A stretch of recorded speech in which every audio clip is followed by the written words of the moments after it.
مولا حسن کو وصیت کی مولا امیر المؤمنین نے. مولا علی نے کہا بیٹا آپ مجھے خود غسل و کفن دیجئے گا. مولا حسن فرماتے ہیں میرے بابا کا جب میں غسل دے رہا تھا تو بابا خود ہی کروٹ لیتے تھے, کوئی زحمت نہیں دی. عرش سے پانی آتا ہے نا, حوض کوثر سے, کافور جنت سے آتا ہے, ائمہ پاک ہے, ان کا ہمارے جیسا غسل و کفن نہیں معلوم کیسا ہے.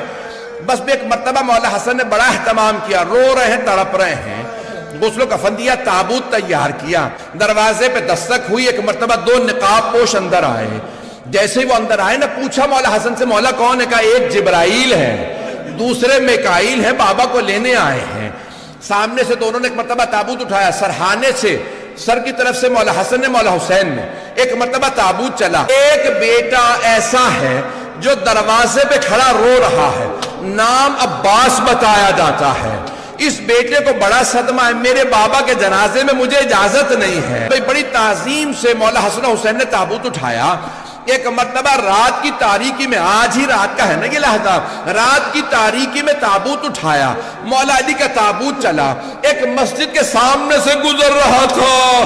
مسجد کو پتا ہے میری زینت علی ہے, مسجد کی دیوار جھکنے لگی. ایک مرتبہ دونوں بیٹے گئے, ایک مرتبہ زمین کے اندر مولا حسن نے دیکھا, نشان لگایا, فوراً قبر تیار, خود بخود کھل گئی. دیکھا وہاں پہ ایک تختی تھی, لکھا تھا یہ وہ قبر ہے جو نوح نبی نے رسول خدا کے وسیع علی مرتضیٰ کے لیے تیار کی ہے. مولا حسن بھی رونے لگے, مولا حسین. ایک بھائی قبر میں اترا, دوسرے نے جسد مطہر دیا. مولا علی کا جسد لیا, بڑے تعظیم سے ایک مرتبہ خاک پہ رکھا, سپرد خاک کیا.